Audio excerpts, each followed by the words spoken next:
ಹೀಗೆ ಪ್ರತಿ ವರ್ಷವೂ ಅಯ್ಯಪ್ಪನ ಕಾಣಲು ಭಕ್ತರು ನಿಷ್ಠೆಯಿಂದ ವ್ರತಗಳನ್ನು ಮಾಡಿ ಇರುಮುಡಿ ಕಟ್ಟಿ 18 ಮೆಟ್ಟಿಲುಗಳನ್ನು ಹತ್ತಿ ಅಯ್ಯಪ್ಪನ ಕಣ್ತುಂಬಿಕೊಳ್ತಾರೆ.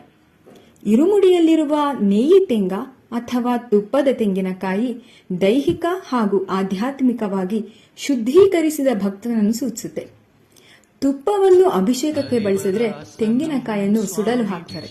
ಇದರ ಅರ್ಥ ದೇಹ ನಾಶವಾದ್ರೂ ನಮ್ಮ ಶುದ್ಧವಾದ ಆತ್ಮ ಸದಾ ಪರಮಾತ್ಮನನ್ನು ತಲುಪುತ್ತೆ ಅಂತ ಹೇಳ್ಬೋದು.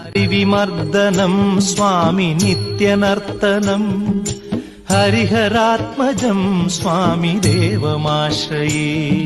ಶರಣಮಯ್ಯಪ್ಪ ಸ್ವಾಮಿ ಶರಣಮಯ್ಯಪ್ಪ, ಶರಣಮಯ್ಯಪ್ಪ ಸ್ವಾಮಿ ಶರಣಮಯ್ಯಪ್ಪ.